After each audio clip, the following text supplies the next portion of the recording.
Cela fait maintenant 70 ans que le compas direct est né.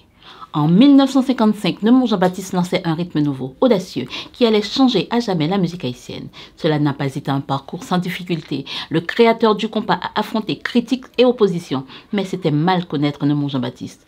Homme de caractère, il ne s'est jamais laissé intimider. Au contraire, les critiques lui ont donné plus de zèle, plus d'audace. Il a imposé son style et ce style est devenu le rythme le plus populaire d'Haïti. Le compas direct aurait-il existé sans Neumont Jean-Baptiste? Peut-être pas. Cette musique est intimement liée à son nom, à sa vision, à son courage. 70 ans de compas direct technicien. Jingle.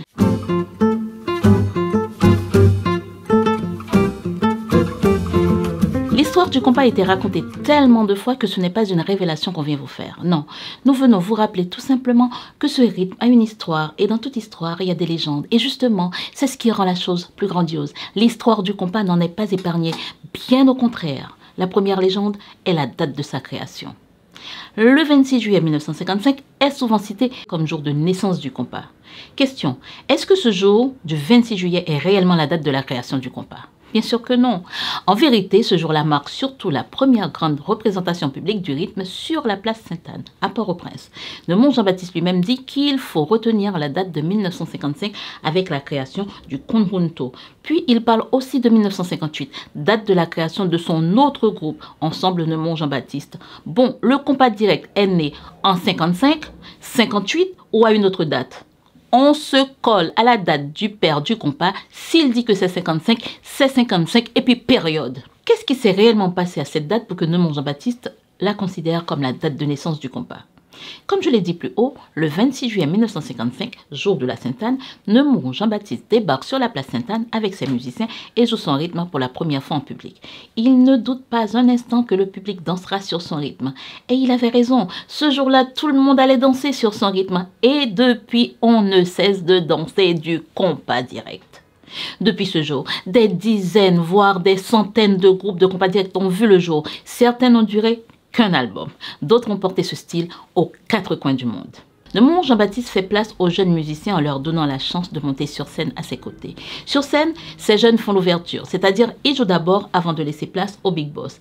Assurer l'ouverture d'un spectacle, un bal, quand on a un jeune groupe ou un jeune musicien, est une tradition qui perdure encore aujourd'hui. Non sans polémique, comme on l'a vu récemment avec Classe et les Martineaux. Et beaucoup de choses se sont dites, mais ne nous égarons pas. Neumont Jean-Baptiste, qui a su donner leur chance aux plus jeunes, souffrira de leur émancipation. D'ailleurs, c'était pour lui la suite logique.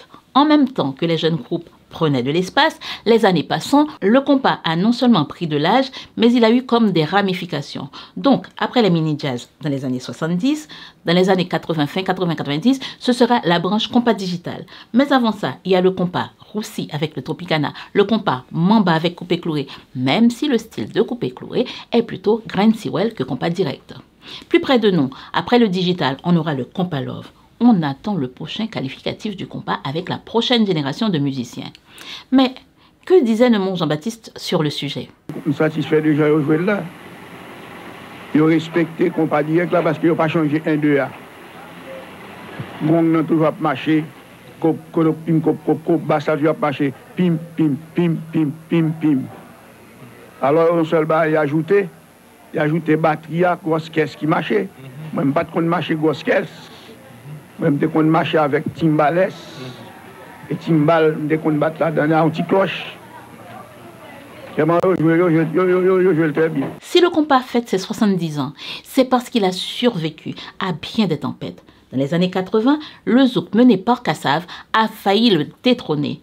Avant cela, des musiciens haïtiens réfugiés dans les Antilles ont vu leur composition spoliée, reprise sans crédit. Parmi ces pertes, des grands musiciens du pays, Raymond Sicot, trompettiste de génie, frère de Robert Sicot, exilé dans les Antilles françaises, il changera même l'orthographe de son nom pour s'éloigner de son frère. Et que dire du pillage par Juan Luis Guilla d'un titre de Neumont Jean-Baptiste?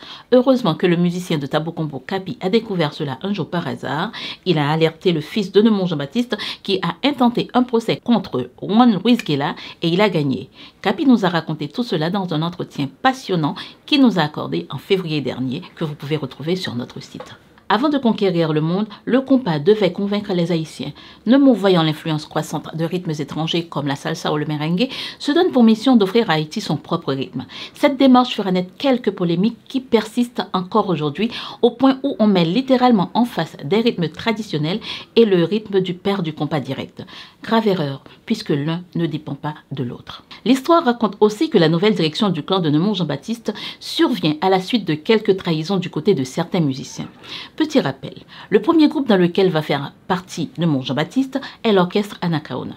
Puis il ira à l'Atomique. Viré du groupe, il forme l'Atomique Junior. Mais cette aventure s'arrête aussi. Mais il a un souhait, celui de former un groupe avec Weber Sicko. Et sur l'influence de Lucien Noël, le directeur de Titato, son rêve devient réalité. Dreams come true. Mais l'aventure tourne court. Il va y avoir une scission. Weber Sicko et Nemours Jean-Baptiste se clashent et Antacide Dasmura, lui qui avait été approché par Nemours Jean-Baptiste, choisit le jazz des jeunes. 4 ans plus tard, lorsque Nemours Jean-Baptiste fait le choix de Gérard Duperville, ce dernier rejoint à son tour le jazz des jeunes. Et dit-on, c'est là que le conjunto va se transformer. Et avec de nouveaux musiciens, une transformation va s'opérer de conjunto international. On passe à Ensemble au Calbas. Puis de Ensemble au Calbas, on passe à Ensemble Nemours Jean-Baptiste. On est en 1958. Si Nemours a connu des défections, ce qu'il appelle lui des trahisons, lui aussi s'est donné des coups. D'ailleurs, la plus belle façon de régler leurs comptes à ses détracteurs, ce sera à coup de composition. Les tensions entre ces musiciens donnent naissance à des rivalités célèbres. Nemours contre Jazz des Jeunes, puis plus près, Scorpio contre DP Express. Le compas devient un spectacle. On se rappelle le match de football entre Nemours et Weber Sicko qui marque le point culminant du duel entre les deux compères. Mais dans tout ça, il faut voir en Nemours un précurseur. Précurseur notamment dans la qualification des mini-jazz, on en a parlé plus haut. C'est lui qui avait pour la première fois désigné les petits groupes, en l'occurrence le Lèche-le-Chleu, comme étant mini-jazz. Marc Lamar, fondateur des Diables du Rythme, alors pour continuer dans les polémiques et les déboires du compas, Marc Lamar, fondateur des Diables du Rythme de Saint-Marc, est un de ses grands détracteurs. Il refuse de voir en Nemours l'inventeur du compas, arguant qu'il a simplement repris la musique des paysans. Pourtant, les Diables du Rythme de Saint-Marc, ils jouent quoi?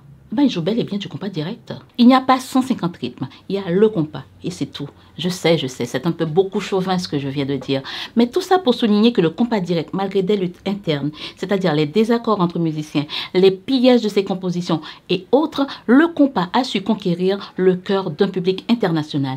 Et c'est pour ça qu'aujourd'hui, ces 70 ans représentent la victoire d'une lutte rondement menée par tous les musiciens, qu'ils le veuillent ou non, pour rendre ce style plus que jamais vivant dans le cœur de tous les Haïtiens et dans le cœur de tous ceux qui l'adoptent aujourd'hui.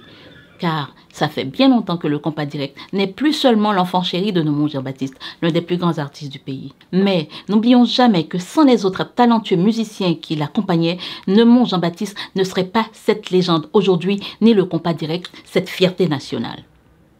Nemours Jean-Baptiste, Creudière du Roseau, Richard du Roseau, Anilus Cadet et les autres, les noms sont nombreux, la liste serait trop longue. Alors disons simplement, joyeux 70 ans à tous les groupes de compas direct. Vive la musique haïtienne, vive le compas direct. Ça me quitte pour Haïtiens, son paquet à faire me quitter pour eux.